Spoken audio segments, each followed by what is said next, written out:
Welcome to the Killshot MMA podcast from DFS Army. It's UFC Baku.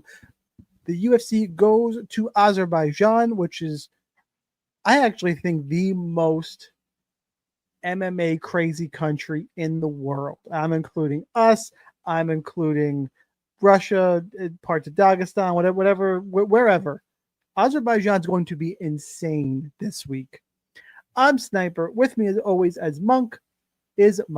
We have 12 fights to cover. Jamal Hill versus Khalil Roundtree Jr. is our main event. We're going to break things down from a DraftKings perspective, but always throw in a couple nuggets of bets and all that good stuff around. Before I kick it to Monk to tell you how his week went last week, make sure you guys are hitting the like button, sharing with your friends. There's already a few people watching live. I'm going to start doing these on my own channels about 9:30 Eastern every week at Sniper Wins, or you watch the recordings posted tomorrow morning on the DFS Army channels. And make sure you join DFS Army to get access to the optimizers, projections, full notes, all the good stuff. Now that we got that done with in the intro, Monk, how was your week last week? Well, I don't know if anybody had a great week. Mine was okay. Not too bad. Got the Raoni Barcelos pick. The kill shot comes through with Phil Rowe. That was fantastic, just like we drew it up. But yeah, couple of 40-point winners. I think it was the second lowest scoring optimal lineup since DraftKings changed their setup in 2021. So yeah, the poor people in Atlanta should ask for their fucking money back. It balances out the fantastic fucking card that they got the time before that. So I don't think they need a refund. That was bad, man. That was real bad. But we're gonna put that behind us. Focus on this week.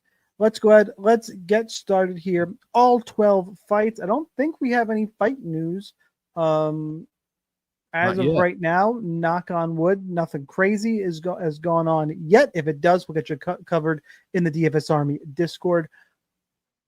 Monk, top or bottom? You haven't picked top yet. You gonna do it this week? I ain't never gonna do it. We got to start with Hamdi. It's Hamdi, the hammer. And Muhammad the motor. We got double alliteration on the bottom of the card. We got to start there. I wanted to put this off as long as possible. Long as possible. This is like eating your dessert and saving the lima beans for last. You can't do that, bro. Yeah, you can. All right. Let's talk Muhammad Usman and Hamdi Abdel-Wahab. Abdel-Wahab is the favorite, -165. Comeback on Usman is +141. Your fight goes to decision. Yeah, big, fat, boring heavyweights at -210. Low volume, minimal takedowns. All can be yours for the low price of $8,600 for Hamdi on DraftKings, $7,600 for Usman. Monk, I mean, you wanted to start here, so clearly you're all in, right? I mean, you must love this fight. Oh, all in for sure. Yeah, no, it's the opposite of that. I think this is my only 2-star fight. I don't know, but it's pretty bad. You said it too. This is super low level, super terrible heavyweights. I mean, when your best win is Jamal Pogues, we got a problem. And every single one of these guys' UFC fights has gone to decision. So yeah, not really looking forward to this for DraftKings. I think we can kind of avoid it. Obviously, you're going to play a little of both sides in case maybe Hamdi's back on that special sauce or something like that. But yeah, this is not going to be great. This is the state of the heavyweight division, guys. Everybody's arguing about John Jones and Aspinall and whoever the fuck. And meanwhile, we got the real workhorses at the bottom here with Hamdi and I have a new theory on John Jones. I think he purposely stalls divisions to try and kill other people's legacies. So maybe he'll look like the GOAT. Well, he doesn't. He's so narcissistic. He doesn't understand that that's having a negative effect on his perception. At least for most people, most sane. Is it? I think personally not my GOAT anymore. No, I think there was a time when it was undisputed. John Jones was the GOAT. Oh yeah, he's probably the light heavyweight GOAT, but he's no overall. You know what I mean? Like it's ridiculous what he's doing to this division. Probably he's done. I mean, a GOAT shouldn't be harming their sport actively. That's true. But was he a great fighter? Sure. Was he also roided up, hiding under rings? Yeah. Is he also choosing to not fight a guy who's probably going to beat him? Absolutely. That's not what That's not what we're about here. You know what I mean? What if No, the he- Bills, he- the fourth he- time they went to the Super Bowl and they were like, I know we're good enough, but we don't even want to do this. So I just it's think he cool. thinks we're stupid. Like, remember how long it took him to bulk up to heavyweight, but all of a sudden he was ready when there was a clearly subpar champion up there. Exactly. All of a sudden, I'm ready. Oh wait, Ngannou took this guy down. Oh man, I'm feeling real limber right about now. Ngannou's gone. All right, yeah, I'm in. Ridiculous. Anyway, sorry. Total No, we're good. sidetrack. I don't have shit else to say about this. I'm picking Hamdi, and I don't care about this fight. I want none of it on DraftKings on the Hamdi side. I'll actually get a pick and take a little bit of Usman on the theory that he could wrestle like his brother. He hasn't. I do think it's there. I think he's worried he gets tired if he does it, because he gets tired when he does it. But should he show up on special sauce of his own, have better cardio, I think he could get takedowns with the potential to score. Not to mention he's cheaper on DraftKings, so I lean that way for that reason. Not an exciting fight, but I'll go on the Usman side with as much confidence as I have when I step up to hit a nice little 6-foot putt in the golf course. I know I'm missing it. All right, let's move on to Azad Maxum and Tagir Ulanbekov. Maxum plus 350. Ulanbekov the favorite at minus 450. Still minus 220 to go to decision, though, despite the lopsided odds. Tagir is on the expensive side at 9,300. For reference, at the third most expensive fighter on the card, Oban Elliott's 95, Nazim Satakov is 94. Blades will be a little bit cheaper with a $100 gap in there just for reference while we're talking about this. So Ulanbekov is 93. That makes Maxum 6,900. Monk, who you got? Yeah, I don't know what DraftKings is doing here. They just don't want to fill in the middle range salaries. Like there was no 82 or 83 last week. There's no 83 this week. It's getting ridiculous. And we saw what happened last week with that shit show of a card. Like I just said, it was the lowest output for an optimal lineup basically of all time. And it's because of how they salaried it. So fix it, fucking DraftKings. Anyways, I like Tagir Ulanbekov here. I think he's more well-rounded. Overall, did take a loss to Tim Elliott, super close loss, but the way he looked against Alan Nascimento, who just laid on his back against Filo until he turned the tables there, which was good. He won against Bruno Silva, smashed up Cody Durden, smashed up Nate Maness. He's smashing up the guys he's supposed to, and he's doing it pretty well-roundedly as well. Round to round, he scores pretty good, almost 3.5 strikes a minute in the first. It does dip down to 2 in the second, but right back up to 3.7 in the third. And the takedowns and control time go up every single round to almost 3 minutes in the second and third round. Maxum is just very low volume. He doesn't land as many takedowns. He definitely doesn't control as much of the time as Ulanbekov does. He's going to be, I was going to say a little smaller, but I guess that's not true. It's just his offense overall, from what we've seen in 2 fights, is nowhere near what Tagir is throwing up. The defense is pretty even on both sides. Both guys can be taken down, but Ulanbekov controls like 83% of the grappling time. He's landed 1.2 takedowns a minute, which is per 5 minutes, which is double Maxum's output. And he lands more strikes, and Maxum absorbs 5.2 per minute. So he just gets hit too much. He gets taken down, and against somebody like Tagir Ulanbekov, I just don't think he's going to get it done. Like Charles Johnson was a decent loss because I think Charles Johnson is pretty goddamn good. But even Tyson Nam, I mean, getting split decision there, didn't allow any takedowns, but got out controlled in that one by Tyson Nam, which is interesting. And he's just too low volume, man. So I know he's only 6,800, play a little bit in GPPs, but I'm firmly on the side of Tagir this week. All right, throwing up the first comment we got here. It's from Nan, first and only. Look, Nan, I can see it on my side. There's 20 people watching live right now. We get the live part of this is new, but anybody who is watching live, again, 9:30 Eastern on Tuesdays on my channels at Sniper Wins. Recordings on DFS Army. Make sure if you want to ask any questions and you're watching live, throw them in there. Nan, I've seen plenty of back when I used to do Fight IQ for RotoWire. So I'm glad you still check out the content, Nan. I know you have thoughts. So Nan or anyone else, make sure you drop it in your thoughts here. Maxum, I want none of. I think Ulanbekov actually got sneaky upside here. I think Ulanbekov's the better grappler. We've seen Maxum be able to be controlled, even at minus 220 to go to decision. And I think with Blades and Satakov around him, I don't think it's going to take much to get over on Ulanbekov. I think he's fine for cash. I like him quite a bit in this spot. I will be under on Maxum, over on Ulanbekov. and he's live for cash games for the reasons we mentioned. I think if the grappling control rears its ugly head here, and I'm not going to overcomplicate the breakdown. Give me Tagir Ulanbekov. Let's move on to Russian Ronda, Irina Alekseeva, taking on Claudia Sigula. Alekseeva, and that's the last time I'm going to say her name. Now it's just Russian Ronda, is minus 275. Sigula is plus 235. Fight goes to decision, minus 145, because Russian Ronda is a little bit reckless and high volume. She will look for the finish or potentially a finish herself. It just kind of, she seems to have that fighting style. Your DraftKings salary, we should mention, actually have to mention because that's why we're here, take down some contests. Russian Ronda is a little more expensive than I'd like to see at 8,900. Sigula is 7,300. Monk, where you going? Yeah, I don't value Sigula's skills too much. I mean, she's only got 8 fights compared to Alekseeva's 7. So this is, 15 total, very low level women's bantamweight fight here.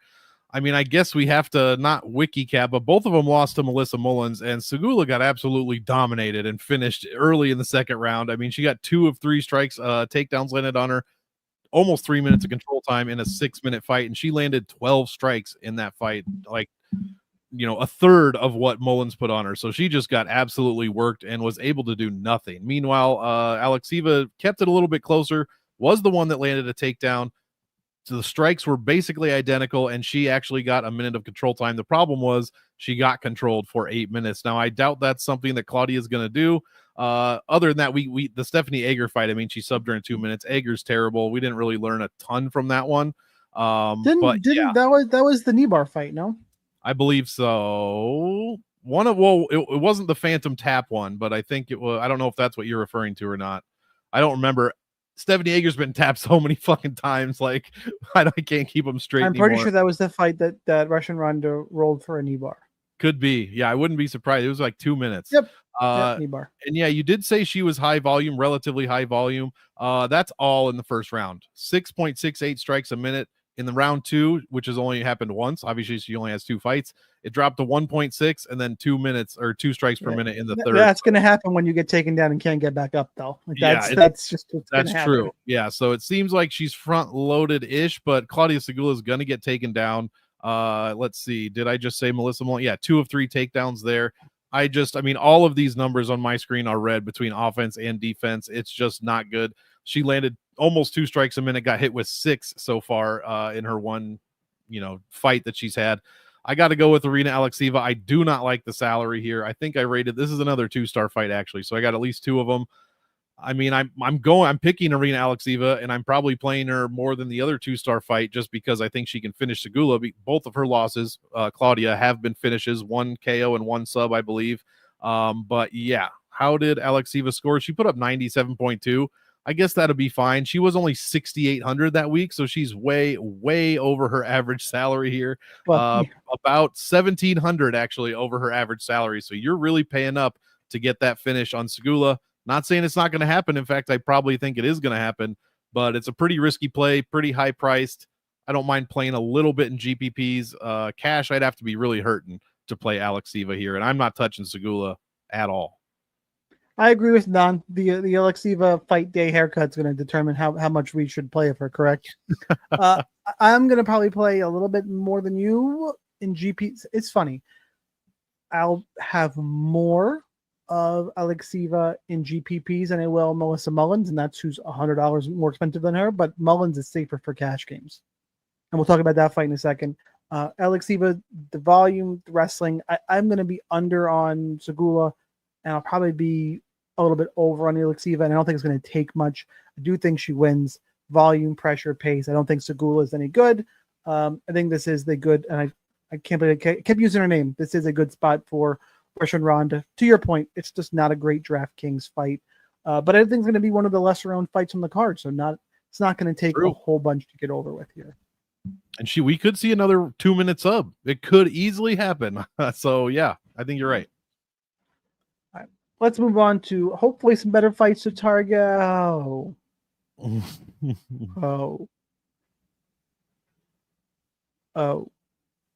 Yeah. Oh.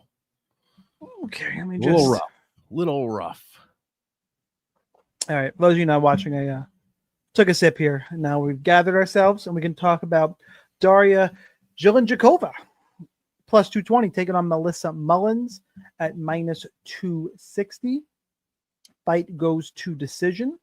Actually, ends inside the distance. I thought this was interesting. I did it. I made a note of this, and I still reversed what I said. Minus 135 to end inside the distance. Vegas is leaning towards the Mullins finish here. Mullins is 9,000. Jelinkova is 7,200. Mug, I'm going to have 0 of Daria Jelinkova, and it becomes how much Mullins do I play? I just alluded to it earlier. I like her in cash. I mean, how do you not see just? Does anybody not see Mullins just taking her down and dominating her and potentially finishing? Like, it's a straightforward breakdown. I'm fading Jelinkova. I'll be over at Mullins. I like her in cash games. She feels safe. It feels pretty straightforward to where even it's wild at this level of women's MMA. I feel like Mullins is a decent parlay piece of minus 250 to 270. Like, I don't hate it. What you got? Yeah, I agree. That's funny you said straightforward, because that's exactly what the first line of my write-up says. This appears to be straightforward unless Jelinkova, lands some punch on Mullins and knocks her down. Mullins should dominate this woman like really badly, especially when she misses weight for the 3rd time in 4 fights. So we do have that to look forward to. As long as she doesn't miss by, Ariana Delipsky amount or something like that, we should be all right. But I don't think she's Brazilian, so they're probably not going with that weight miss strategy that has not paid off very well outside of Vieta. But yeah, how is this? I mean, Mullins, she's outstriking her opponents. She's landing half a takedown per 5. Her control time is 87% compared to 13% of her opponents. And Jelinkova, while she is outstriking her opponents, 50% takedown defense. She gets controlled for 91% and 91.5% of all control time. So while her striking defense is good on paper, in her 0-2 start, or sorry, 1-1 start, I just think Melissa Mullins should be able to dominate here. I completely agree. I think she's good in all formats. And yeah, whether she finishes or I'm kind of hoping it goes to a decision, rack up that control time, rack up those takedowns, the ground strikes, which she does throw ground strikes when she is in control, which is very important. She's not an Ange Lusa who's just going to lay there for the most part and drop, 3 elbows every 2 minutes. I love that Phil Rowe call, by the way. That was good. I was really nervous. I was nervous. I was too. I was freaking out in the car when he pulled that off. Not that I was watching, I was just listening, you know what I mean? But it was fantastic. Had to rewatch it when I got home. But yeah, Melissa Mullins, I mean, she should just dominate here. And I agree, I'm probably not touching Daria. I mean, she's not even a punt. Like, if you need, play 2% if you think she's going to land a fluke punch on Mullins. Other than that, that's about her ceiling. So yeah, I think Mullins dominates and has the chance to score very well. And I don't mind I totally get the minus 135 ITD line. All right, let's talk a fight that I think is only looking good really good to target because of the fights around it. I'll talk about it here. The Iron Turtle, correct? Jun Young Park? Yes, sir. Taking on Ismail Nardivv in his 2nd UFC stint here. The Iron Turtle's minus 185. That's Park. Nardivv plus 160. Fight goes to decision is minus 145. So Vegas is leaning towards 3 rounds of action. DraftKings salaries. Park 8,700 is a little more than I want to pay for him, but salaries are weird this week. And Nardivv is 7,500. Monk, take it first. This is a close fight, and who's not an Iron Turtle fan? So what I'm about to say is, no disrespect. I've picked him a ton of times. I am just thinking Nardivv can win this fight. Now, Jun Young Park has the higher volume, and it's not really close, especially in the 2nd round. But he's getting hit way too much, 3.6, 3.9 in the 2nd, while Nardivv is not even giving up 2 strikes a minute, or 2 strikes a minute in any round. Overall, he allows 1.52. And he was super young. So 23 years old in his UFC debut, went 2-2, losing to Chance Raconteur, who, if you haven't heard that name, grappler. Rencounter. I don't even know how to say it. 2 of 8 takedowns. Yeah, he controlled him for 11 minutes. Not good. And then Sean Brady, who is basically going to he should be fighting for a title relatively soon, was 3 years younger than him. Takedowns, control time. What do you expect? The win against Bruno Silva is pretty impressive to me. I know Bruno's not the best fighter, but Nardivv looked great on his comeback. This was after 4.5 years away from the promotion. Outstruck Bruno by 2 strikes, 3 of 13 takedowns, 6 minutes of control. That is exactly what he is going to want to do against Park, who has decent control for sure. But this dude gets hit too much, and we saw it in the Rodriguez fight. What was the other one? Oh, the split decision to Eric Anders. I mean, Jesus Christ, how do you lose a split decision to Eric Anders? But after that Rodriguez fight, I mean, or even before that, he's beaten John Phillips, Nchukwi, Anders, Ugly Man Holmes, Dennis Tululin, and Albert Duraev, who's not even in the UFC anymore. Lost to Muniz, who took him down 11 times and controlled him for 10 minutes. And then he beats a 36-year-old Brad Tavares in a decent showing where he took him down and out control him. But that's just, that can happen to Tavares unless he's fighting Weidman, who has nothing left in the wrestling tank. But I like Nardivv here. He starts off kind of hot. He takes people down, controls people. That's what Jun Young Park does. But Nardiv's defense is just so much better all around. And honestly, I think he has a decent shot here. What did we say? 87 and 75. So I'm siding with the underdog here in Nardivv. And he did make the optimal lineup in his last fight, I do believe. Yeah. One time out of one time. Jun Young Park's made it 3 of 6 in his wins. Both times he's lost since 2021, he's put his opponent optimal. So I think this is a great fight to target, whether you're on either side, because any Jun Young Park fight, chances are someone is making the optimal lineup. So we've seen this dude whoop people's ass. We've seen him get turned around and get his ass whooped. Nardivv just looked a lot improved. I know it's only one fight, but he is still only 28 years old, guys. So 31 fights under his belt at 28. Give me Ismail Nardivv for the upset here. Yeah, I came close to doing the same thing. I'm going to pick Jun Young Park. I think he is too hittable, and Nardivv, like I said, has shown improvement. It's one of those I can't, for the straight pick, the volume and pressure Park brings, I think will be enough. But I'm in a weird scenario, and this is one of the fights that get funky, and because of salaries, I'm actually going to have more Nardivv than Park despite the fight pick. The $1,200 salary difference. Yep. I'm about to pick, I'm about to go pretty favorite heavy here outside of a guy that is going to be my kill shot, who we haven't talked about yet. But otherwise, I like the favorites. Like, I don't want to play any Maxum. We'll talk about it. I know a little bit spoiler. I don't want to play any Kuniev. I don't want to play any Zelenjanakova. I want to be limited on Sigula. I don't really want to play Usuzman. Like, I'll fucking play somebody. And this is a pretty good spot for it. I think there's a closer fight than the line would indicate. While I am going to pick Park, Nardivv is the better DraftKings spot. And the line value in general, if you wanted to throw a bet there, honestly. Mm-hmm. All right, let's talk Oban, Elliot, and Seok Hyun Ko. Elliot, minus 550. Ko, plus 400. Fight goes to decision is still the favored number here at minus 125. Your DraftKings salary, Oban Elliott's 9,500. He is the most expensive fighter on the card. Seok Hyun Ko is 6,700. Monk, the most expensive, least expensive fighter on the card. Who you got? I'm picking Oban Elliott. I just think he's more well-rounded, and I haven't seen enough of Ko, to put that kind of accolades on him. But I am worried about Oban Elliott scoring. Basel Hafez, he KO'd him, but only scored like 80, 81. And that was a 3rd round KO there. Preston Parsons, he looked not great and got a 62-point win.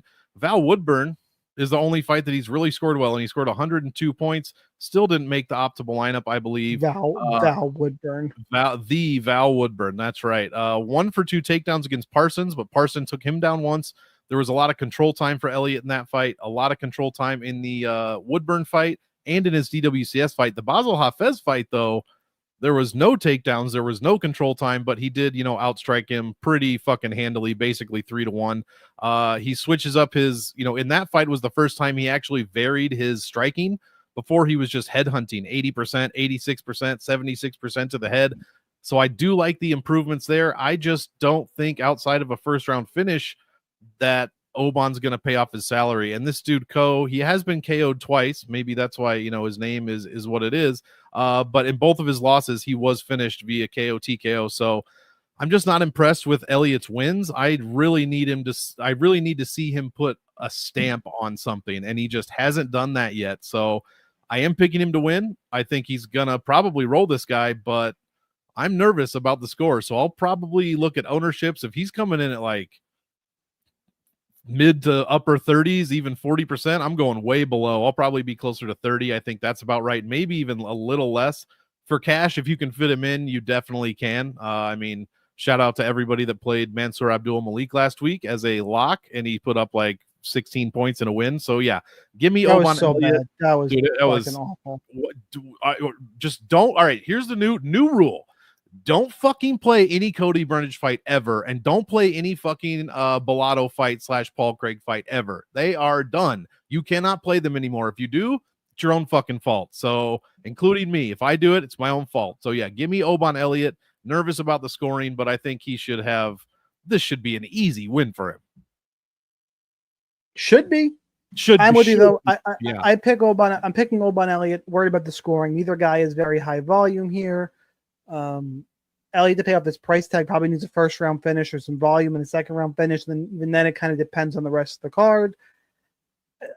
And I think there's safer spots in cash games. Like, for me, it's a GPP fight. I would be okay if you wanted to punt Co. if you hated everybody else. Sure. But for DraftKings for GPPs up in his range, you got Oban Elliott. Satakov is less expensive. Ulanbekov is less expensive. Blades is less expensive. Mullins is less. The first person under him that I would want to play him instead of is 5 fighters down, and it's Arena Alexieva. Yeah. Mm-hmm. Like, so it's hard for me to justify much Oban Elliott. Sigula is so bad. She could still outscore him. Could, but that's what I'm going to draw the line there in terms of head-to-head. But you can make a case for it. So I'll be underweight to Elliott. Co, if it takes, I mean, maybe some super punt lineups, those weird lineups where like you need all the pay ups and just somebody doesn't get smashed right away is optimal. But I mean, I'm kind of stretching there. This is, to me, just one I'm going to skip over in DraftKings for the most part and hope it doesn't burn me. You got to make your stands. It's a stand I'll be making. I will be underweight on Oban Elliott, but I do think he wins the fight. DraftKings is different than betting if you don't know. And if you don't know and you need more DFS tips on DFS, make sure you join up DFS Army. Like how there's 33 people watching live right now who are like, what the fuck? Sniper, we know. Shut up. Well, this is also the fight where each guy picked a nickname that's referencing another athlete. So we'll see. It's pretty much Chael versus Mike Tyson. So we'll get to see who wins that way. I appear to have lost internet connection to fightodds.io. Oh. Is all of my internet down? I'm just going to crash in a second. No. Hey, if you go away, I'll talk about Grad and Nimov. All right, here we go. That was strange. Yeah, your whole shit disappeared. But I'm back. All right, let me get back to the other lovely fights coming up in the world of mixed martial arts. All right, we are back on track. Muhammadjan Nimov and Bogdan Grad. We're bearing the lead here. Hint, hint, nudge, nudge, wink, wink. Monk, you still go first. Nimov is minus 240. Bogdan Grad is plus 205. Plus 200 for Bogdan Grad. Fight ends inside the distance. It's minus 135. So still about 50-50, like a lot of fights in this card, but the lean is towards seeing a finish. Your DraftKings salaries. Nimov's 8,800. Grad is 7,400. Monk, who you got? Well, I think after this fight, we're going to be saying congratulations to Bogdan Grad. That's right, guys. It's graduation season. And tell everyone that you see congratulations. I wanted to be different and unique. Well, I have a feeling that we're going to have the same 2 options for kill shots because there aren't any. So I'm going to let you pick it first, and then I'll pick the other one. And I don't have a problem with that. I like them both. But yeah, I think this is closer to a 50-50 fight than what minus fucking 240. Like, I don't understand that to a point. I understand that Nimov is pretty well rounded. He does get outstruck, but he does land takedowns. His control time's decent. He is out controlling his opponents, but just 53-47. His overall defense does not rate very well. Most of his categories are under 50% the way I do it. Bogdan Grad's biggest problem is he gets hit a lot. Like, he lands 5.8 strikes a minute. That's a gigantic amount of strikes. Not compared to like Josh Van, but to most people. But he gets hit. He gets hit with 7.84 strikes a minute, guys. And this is in 17, 18 minutes of fighting. The issue there is That's a Nimov. lot of strikes, guys. It's a lot of strikes. Nimov doesn't even land 3 strikes per minute. So that's kind of why I'm picking the underdog here. He's not going to have to worry about a ton of high volume. He's got tremendous striking. He's also got takedowns, doubling the output per 5 minutes that Nimov has. And he outcontrols his opponents more than Nimov has as well. That said, who's he fighting? I mean, his strength of schedule, Nimov's isn't great, but Bogdan's is a little bit worse. That Michael Aswell fight, Aswell has looked tough in 2 fights, whether it's on short notice or a planned DWCS fight. And that dude is difficult to get out of there. Grad landed 3 of 7, a minute and a half of control, and 6.8 strikes a minute. He smashed up Alexander in the second round after Alexander pretty much gassed out. Landed 5 strikes a minute, another 3 takedowns, another 4 minutes of control time. He's looked very, very good. Didn't have to do any of that against Tom Nolan in his first DWCS fight because he lost in a minute. But Nimov, the Felipe Lima loss isn't terrible. He beats Nathaniel Wood. I think that's a very good win. The loss to Anglin is kind of unforgivable, but we'll get over it. And then the Oakley win didn't really tell us much, but he is out here landing takedowns in every single fight except for that Malarkey fight. I don't know, though, man. Bogdan Grad seems like he is going to just rush this dude. Who was it the other week against Chaos Williams, Andreas Gustafsson, where he just flipped the switch and he went full crazy man for 15 minutes? Grad could absolutely do that here. Plus mix in takedowns, mix in control time, make Nimov stand up, drop him again. A lot of that could happen here. Now, Nimov could easily just take this dude down and control him and not let him strike 6 strikes a minute. I don't know about that. I'm going with Bogdan Grad, though, to be honest. His striking defense, as we said, is terrible, but that's not Nimov's game. We don't really have to worry about that. He has a knockdown, but his striking offense is relatively, low rated by me. So, yeah, give me Bogdan Grad for the upset here. Bogdan Grad's landed 3 takedowns in his first UFC fight, 3 in his second Contender Series fight. Yeah, he got knocked out by Tom Nolan. Tom Nolan's a legit prospect. I'm not going to crush him for that. Nimov, on the other hand, by the way, look, can get takedowns, but he was taken down 3 times by Jamie Malarkey. Red flag for me there. And I think the pressure of Bogdan Grad, you kind of hit it. I think the pressure of Bogdan Grad is what's going to be the difference in this fight. I think Grad wears him down. I think Nimov fades late.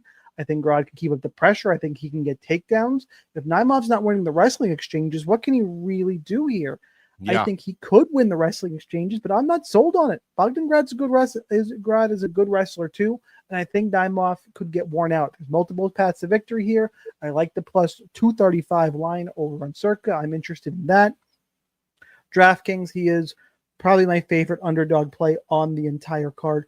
I'll run back a little bit of Nimov just because I'm going to be overexposed to Grad as well. So when I run 150, I'm definitely going to, wherever I'm overexposed, I try and I'm going to run at least a little back, unless I'm taking a gigantic stand, which I took a stand on Abdul Mansour Malik, which at least I didn't play a lot of Cody Brundage too. So at least there was that. Yeah, and Non agrees. Grad could run the Gustafsson full R playbook. Yeah. Exactly. I said full crazy man, but everybody knew what I wanted to say. Never go. I don't know. It's 2025. Can we say that again? I don't know. I don't know what the rule is. Maybe we'll find out in 2026. I think you can, but I'm not going to deal with it because what we're actually saying and what we're not saying. I'm going away for a few days. In a few days, and I don't feel like getting hate messages on my phone. Yeah, exactly. So I'm going to deal with that. All right, let's talk Nazim Satakov and Nicholas Mata. Satakov minus 440. Mata is plus 340. Fight ends inside the distance, minus 250. Should see a finish in this one, even though they are 135ers, I believe. These guys, high volume, high action, high violence. Love to see it. Satakov is 9,400. Mata is 6,800. Monk, what do the statistics say? Man, it says that these guys both get outstruck by almost a strike per minute. It's pretty bad. But they also have very good takedown defense for the most part. But somehow, like Sadikov's at 75%, Mata is at 82.5%. But somehow they each get out controlled. Sadikov 47% to 53%, and Mata 23% control time in his favor. The rest to his opponents. If Mata can't stuff takedowns, I think he's going to have a long night. That said, He is constantly looking for the one counter shot. So every time you do something, he's going to do something back. He's an extremely wild fighter. So, things can turn on a dime in his fights. Satakov actually has, decent striking. He starts off slow, 3.5. By the second, it's 5.3. By the third, he's a fucking madman. 7.5 strikes a minute, 2 takedowns landed, and over a minute of control time. That said, he's only been in 7 minutes of third rounds. Meanwhile, that's the round that Nicholas Mata actually outlands his opponents. Other than that, but he's also giving up a ton of control time in that one. Other than that, he's getting outstruck in the first, especially the second, where he allows almost 6.5 strikes a minute. The Mahashate win doesn't tell me a ton. Losing to Manny Torres, the guy losing to Jim Miller doesn't tell us anything. Jim Miller's the shit. Cameron Van Camp win. Who cares? Trey Ogden, no contest. Well, what do you mean? Who cares? Who cares? Nicola, did Mata get choked out or did Ogden get choked out? I don't remember which happened, but it was ruled a bad stoppage, I believe. I think Mata got choked out. I think he did because he got taken down 3 of 16 times, 4.5 minutes of control time given up there. Satakov just has the better wins between Elder, McKinney, and Bonfim. The draw with Borshev is terrible. You took him down 4 out of 7 times. You basically won the second round and then somehow gave up the third. That's kind of inexcusable. But yeah, I think this one's close. Not a 50-50 fight, but I think Mata's definitely going to have his chances. He can also get finished. Also, the last thing I'll say, because I am picking Satakov, both of these guys have been finished in every single one of their losses, which I believe is, Mata has 5 losses. He's been finished in all 5, 4 by KO, 1 by sub, and Satakov was submitted in his lone loss. So yeah, I agree with the ITD line here. Minus 250, that's probably about right. But I'm going to go with Satakov. I don't want to touch this in cash. I wouldn't play this with your money in cash games. So yeah, not a safe play, but definitely play both sides in DraftKings. Be a little, no, I'm picking Satakov. I don't know how much heavier you can be because of that salary, 9,400. He's like, real quick, the last thing I'll say, he is $1,000 more than his average salary, while Mata you can get for almost $1,200 less than his average. So pick your poison, not touching it in cash. But GPPs, I think it's a great fight to target. So one of these guys is probably going to get finished, probably by KO. So give me Satakov here. I do think that Nicholas Mata has shown to be better than we thought he was. That's true. I think he's proved us wrong. We were all shitting all over him when the Manuel Torres, the Trey Ogden, we were shitting on him. And then he beats Tom Nolan, who I just had as a legit prospect. He knocked him out in a minute. Knocked down Mahashate twice. Okay, the problem is Satakov, I think, is a better prospect. He's been more consistent. The fight against Vyacheslav Borshev, just violence upon violence here. I do think he got away with some shady shit in the Terrence McKinney fight. I thought McKinney had a legitimate gripe on that one. Oh, he's a cheater. He's a big time fence grabber. Big time. That was no good. But I think in this spot, I agree with you. I like Satakov in all formats. I think he's better. He's more. The violence here should be flowing. I think he wins the fight. I thought they were 35ers. Are they 55ers? Totally misread on my part. I said 35ers earlier. So I take that back for sure. I don't know who I was thinking of. So I'm on Satakov. I'll be over on him for sure. And I'll tell you, this is probably one of my fights to get both sides of, because as I mentioned earlier, we're a little light on underdogs. This is a high variance fight. I will be over on Nicholas Mata as well. I'm probably flirting with some type of damn near all-in scenario. There's one fight I have, actually 2 fights I have rated higher. We still got to talk about both of them. This is, I think, my 3rd favorite fight in the card to target. If you ask me right now, I'm probably going to play 60-30 Satakov Mata, 55-25. I'll be over on Satakov for sure. That being said, let's go to back to back my 2 favorite fights on the card to target. By the way, clearly, this wasn't moved to the cancel fight. It's not Tajir Ulanbekov and Horiguchi. We already talked about Ulanbekov and Maxum. This is a fight that should have got moved to the canceled category.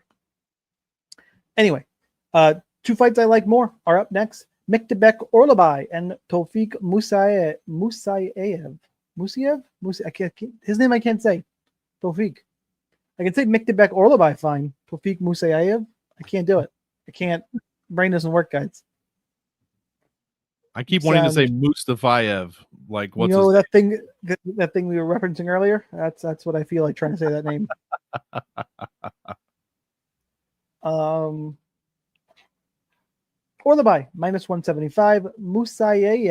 Musayv. Fuck. Tofik is +150. It's really gonna piss me off. I can't do it. Fight ends on the distance -170. Should see a finish here, and you also got some reasonable salaries to attack, which is why this one I think creeps ahead of the fight we just talked about. In that Orabi is 8,500, Tofik is 7,700. Monk, give us the statistical breakdown, the analysis. Well, I don't have any stats for Musayv. That's what I'm going with. Musayv. That's I don't know if that's Here's correct. Here's the thing. I mean, I think that's just an oversight. I know you rely on UFC stats, but it's not. We should point to this. He is a UFC debutant, but he's a 35-year-old debutant who is a veteran of Rizan and Bellator. Like, he's not fighting scrubs. He's in the good promotions. That is true. However, I am 2 for 2 picking against these guys coming from Bellator with Patchy and Pitbull. Says he's Mustafarian. Yeah, Mustafarian. There we go. I like that. Dad joke. Fuck. I like that. But yeah, so I picked against some of the bigger names from Bellator this week. I am going to be risky and pick Musafayev here. 18 professional KOs. He has been subbed 3 times. That's the big issue. So he's been finished in 4 of his 5 losses. The main thing is for me, Orabi, I mean, he smashes Medic. Medic doesn't have any takedown defense. I mean, he got taken down 7 times, controlled for 7.5. Els Brenner actually landed 3 of 6 in 3 minutes of control, but he still got out taken down, outstruck, and double or almost triple the control time put against him in that one.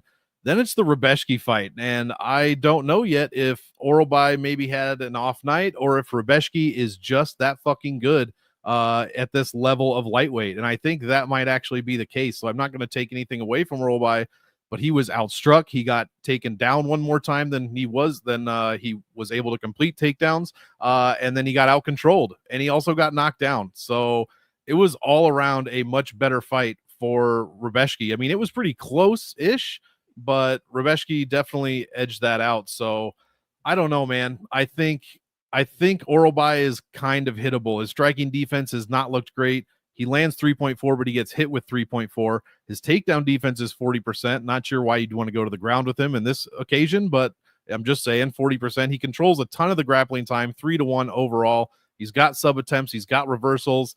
He can get reversed. I don't expect Musayv to do any of that. As I said, he is a knockout guy performing in his home country, and Orabi has kind of suspect striking defense, and he got pieced up pretty bad by Rebeshki, who, again, didn't even land 5 strikes a minute, but this dude's eye looked like Ioana Jędrzejczyk's head, and he did get knocked down in that one as well. So I'm going to probably stupidly go against my general rule and pick the guy coming into a new promotion, even though he's 35, even though he's 8 years older. I think if he rushes Orabi and just stays in his face, and he just has to avoid getting controlled. That's it. That's easier said than done. I think it's, easier said than done for sure, but that is his obvious key to victory, and he's got the knockout power to do it. Orabi has not yet been finished, I believe. Yeah, not in any of his 2 losses, so it's a pretty tall ask. What are our salaries here? I don't remember. 78? 85 77 and 85. So I think you got to play both sides. In GPP, this is basically an all-in fight. I love it. Thinking now, Orabi is probably going to win, but I'm going to go with Musayv anyways. Just the striking, what Rebeshki did to him. I'm just going to take a risk here. So give me Mustafari in here. Yeah, I'll be taking Orabi. You pretty much covered the fight exactly how I wanted to. Load up all in GPPs for me. Mid-range salary. I think Tofik either finds a knockout or Orabi pressures him, volume, beats the shit out of him. I see a finish in the first 2 rounds here either way. I like the unders. I like Orabi slightly, but more importantly on DraftKings, it's a load up GPP only spot. And it's one of those when we're doing DraftKings, I don't have to worry too much about the fight. If you're MMEing anyway, I don't have to worry too much about the fight breakdown. I project points, making me pick a side because you're doing 1 to 3 lineups. I would take Orabi, and we can move on from there, not touching it in cash games. Sometimes the DraftKings breakdown is simpler than the fight breakdown podcasts. That's true. All right, let's talk. I'm on the wrong thing here. All right, let's go Curtis Blaze and Rizvan Kuniev. Kuniev. Rizvan is plus 220. Blades is minus 260. Fight ends inside the distance is minus 150. Your DraftKings salaries for this one. Blades will cost you a pretty penny, but 9,100. He's only the fourth most expensive fighter on the card. Rizvan is 7,100. Monk, tell me the stats say we're going to get a return to the old Curtis Blades, because that's what I think is going to happen here. I think he's going to turn back the clock a little bit and put up a massive amount of DraftKings points. Do you agree? I do, actually, and he's going to do it on the Rizvan Kuniev. Sorry, guys, I just wanted to say the Rizzler. Yeah, Curtis Blades has only lost 3 fights in his last 10. Derek Lewis with that crazy uppercut. Sergey Pavlovich, who was knocking everybody out up until that fight, or after that fight. And then Tom freaking Aspinall. He's got a win over Almeida after he got completely dominated in the first. It didn't phase him whatsoever, and he dropped those fucking hellish elbows, you could even say, until Almeida was just out on his feet, basically. Daukaus, Rosenstruik, Volkov win was very good. He scored like 170 fucking points in that fight. And this is what you're talking about, the old Curtis Blades, because in his last 1, 2, 3, 4, 5, 6-ish fights since Chris Daukaus, he has not landed a single takedown. In fact, he's only attempted 1, and that was against Sergey Pavlovich for obvious reasons. But yeah, 14 of 25 against Volkov, controlled him for 20 fucking minutes. 5 of 5 against Abdurakhimov, controlled him for 6 minutes. So the thing is, this dude really likes to wrestle Russians. Even Pavlovich, he attempted his one and only takedown in his last 6 fights, and we got a certified Russian on our hands, boys. So yeah, it's going to be return to old form Curtis Blades. I completely agree. Unless Rizvan lands some kind of fucking power shot on Curtis Blades, which is entirely possible, I don't see how he's going to even come close to winning this fight.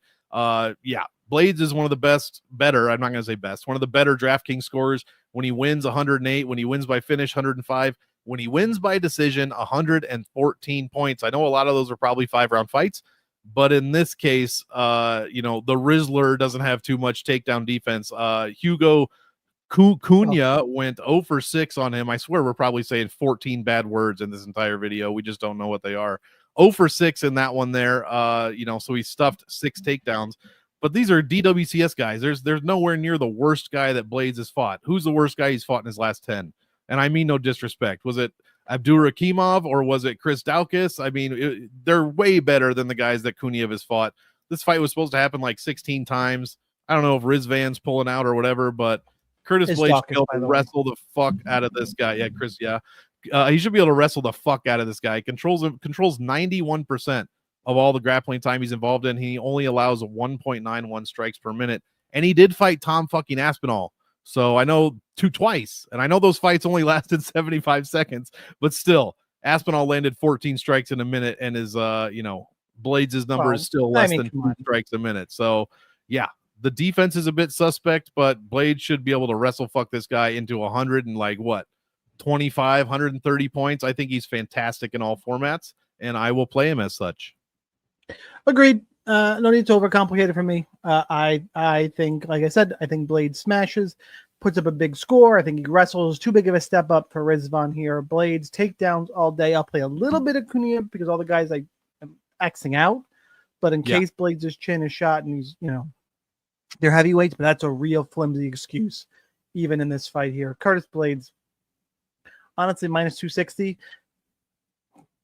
I'm probably going to parlay Blades and Mullins at their 2 prices in that minus 250 range. Sure, that seems like a just fine parlay to me. I like both the spots quite a bit. Give me Curtis Blades to score a ton of points, like them in all formats. All right, let's go to the co-main event of the evening. Rafael Phys, or it could be Rafael. I don't know. Rafael Phys, let's call him. And Ignacio Bahamundes. I know the last names. It's weird. Bahamundes is minus 130. The comeback on Phys is plus 110. Fight goes to decision, minus 135. DraftKings salaries, it's the mid-range fight, 8,200 for Bahamundes, 8,000 for Phys. Monk, who you got? It's hard to ignore the length, height, and striking ability of Bahamundes. Other than the guy that we're about to talk about, Bahamundes lands the most strikes per minute on this card, and it's not fucking close. Over 7 strikes a minute over his 9 UFC fights, and that's almost like 90 minutes of cage time. He allows 4.3, which is a lot, Fiziev lands 4.8, and he gets outstruck by 1/10 of a strike per minute, but still 4.85 to 4.95. No one is shooting takedowns here. I mean, not really. Fiziev has a couple on his record.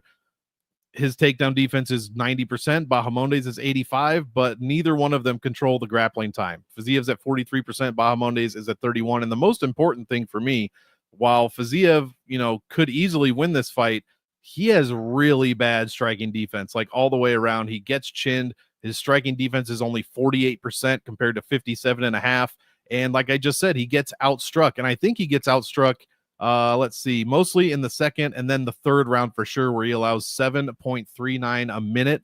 And that's over 32 minutes of round 3 fight time. So kind of completely falls apart defensively as the fight goes on. In the second round, it's okay, but the striking is his biggest hole. That's his worst rated category out of striking, control time, and takedowns in all 3 rounds is the striking. And Bahamundes, that's all he fucking does. I don't even think he's attempted a takedown. He certainly hasn't landed one in his entire career. He's not really getting control time. He's just using his length and his height and his tremendous striking to get these wins. Obviously, the McDessie loss is not great. That dude is like a foot shorter than him, but he comes back and he does exactly what he's supposed to do against the guys he's supposed to do it against. Klein was a tough out, but then he goes on and beats, Giagos isn't much to brag about, but still KO'd him in 3 minutes, 30 seconds, 11 strikes a minute. Manny Torres, dangerous fight.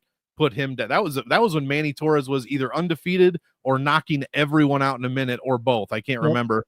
And then Jalen Turner, he retired that dude, subbed him in 2.5 minutes. Like, he's outstriking almost every single opponent he's facing by a lot.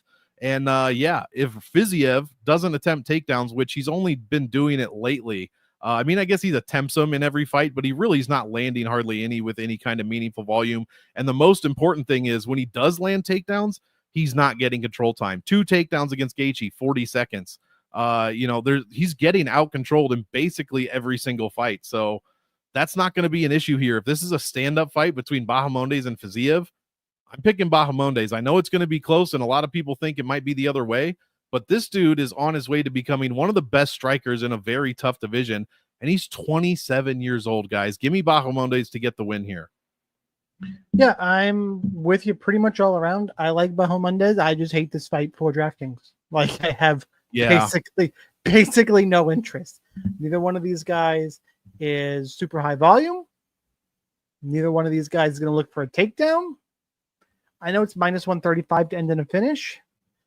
I don't think it's going to be a quick finish. No, it's. I'd be surprised if it was. I don't want this in cash games. It's not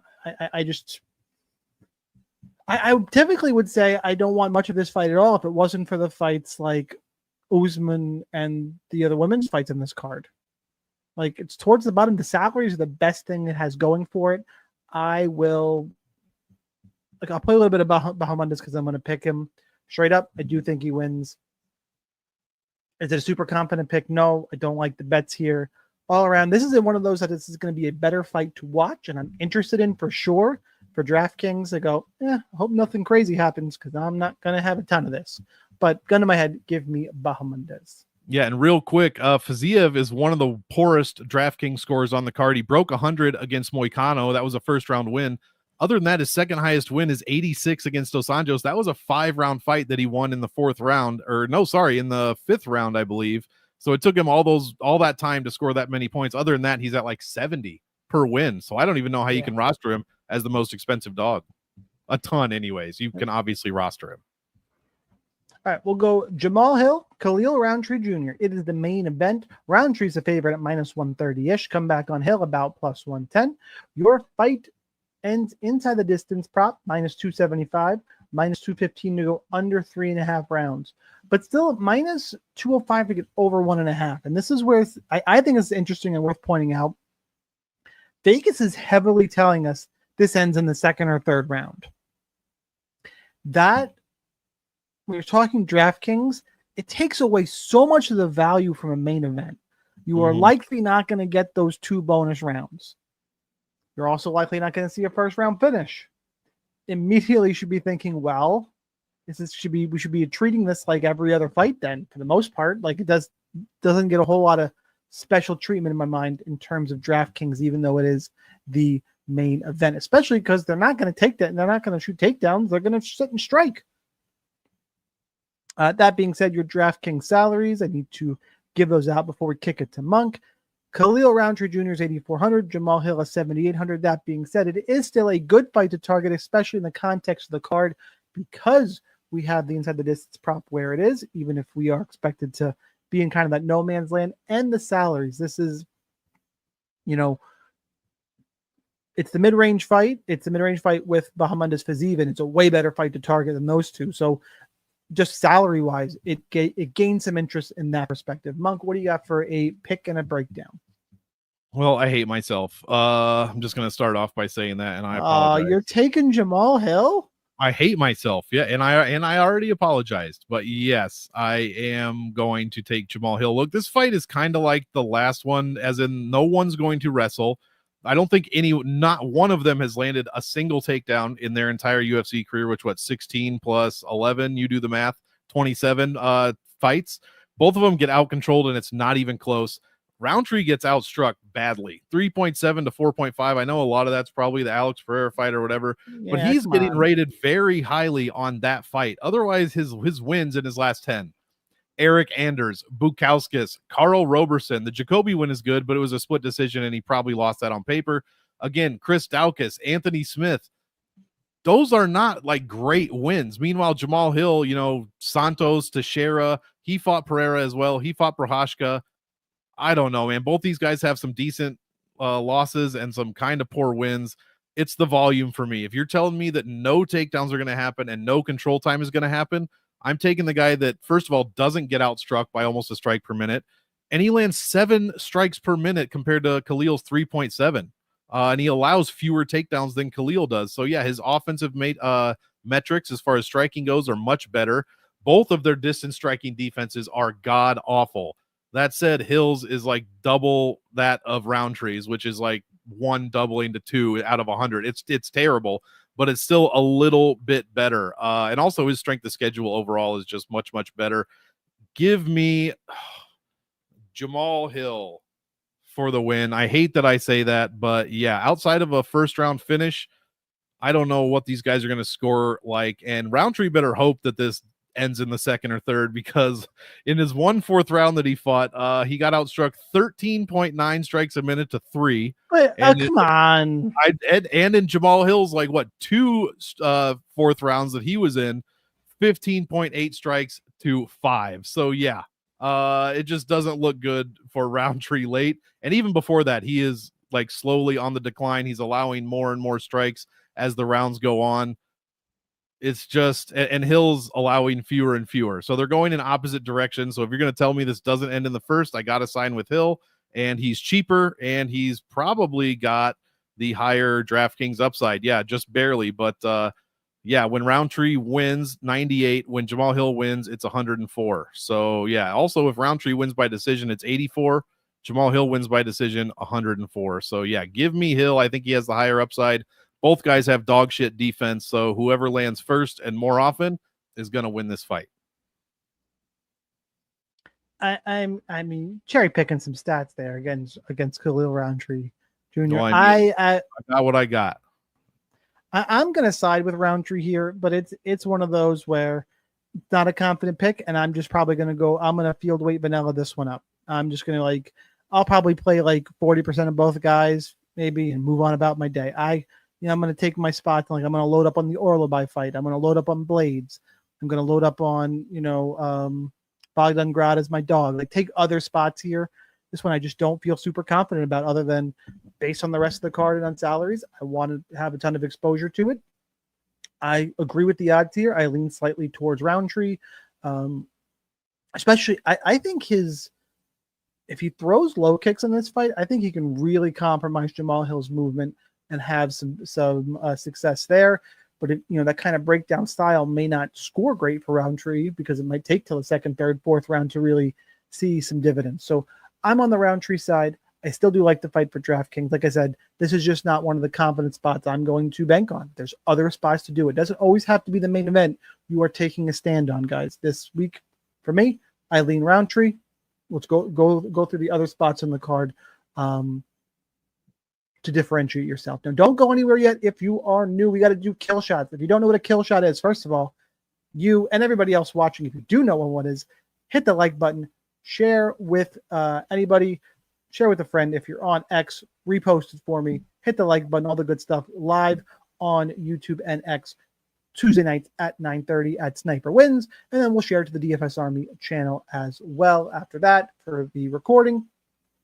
Make sure you join DFS Army, all that good stuff. So now if you don't know what a kill shot is, it is an under-owned play to help you win a GPP, someone that the field is not going to be on. So it typically can't be the main event, and it can't be a really chalky underdog. Can be a favorite if no one's going to play them. Like I would argue, I would argue Melissa Mullins would be a valuable kill shot this week. I don't think she's going to get a lot of ownership up there, and I think she got a path to a big score. I'm not going to go there, but that's the kind of thing we are looking for. Monk, I know you said you were going to let me go first, but I defer to you, good sir. Who was your kill shot? I think I know who you're going to pick, and I completely agree, but I'm also the other one that I had in mind, which I am officially going to go with, is going to have to be Ismail Nardivv at 7,500. Like you said, this fight might get a bit overlooked, or Park, just because of how it's salaried. Or Park is, everybody's favorite fighter for good reason. Not favorite, but everybody likes Shin Young Park.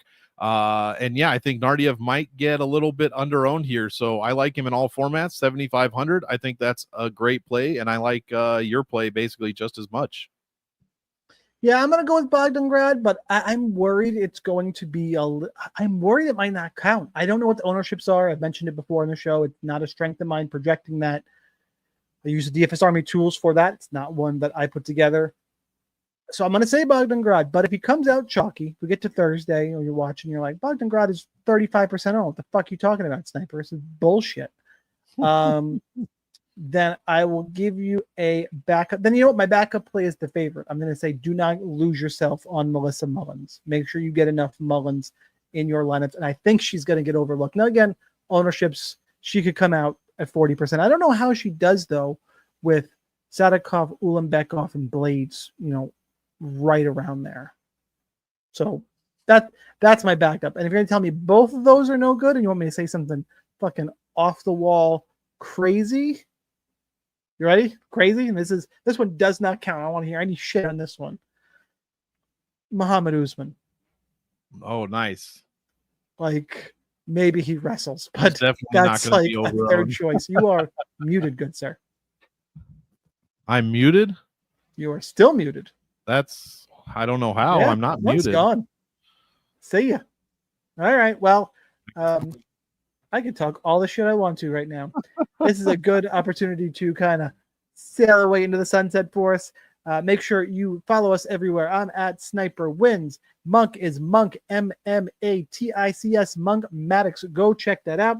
See you in the DFS Army Discord, guys. We will be back. Actually, so Monk's not going to be around as we look ahead to next week. That's sad. We've been doing that. I've been liking that little kind of look ahead here. UFC 317. And while I pull it up, next week is UFC 317, Topuria and Oliveira. UFC Stats only has 7 fights listed because, of course, DraftKings is not going to have their salaries together, because why the fuck would they? That being said, guys, that's going to be a fun one. I have a lot to say about the lightweight title picture up there. By the way, best fight on the card. There's a lot. There's a few really good ones. A fight not getting enough shine is Royval and Van. And I know it just got added, and Van is fresh in my head, but I still think it's getting lost behind the 2 title fights. And I want to see how Jack Hermansson's going to handle RoboCop Gregory Rodriguez. I think that one's a little bit under the radar too. That's what we got for UFC 317. Oh, yeah. Smash the like button, share with your friends. We still can't hear Monk. Good luck, That's guys. Crazy. Helmets up for DFS Army members, and we'll see you next time.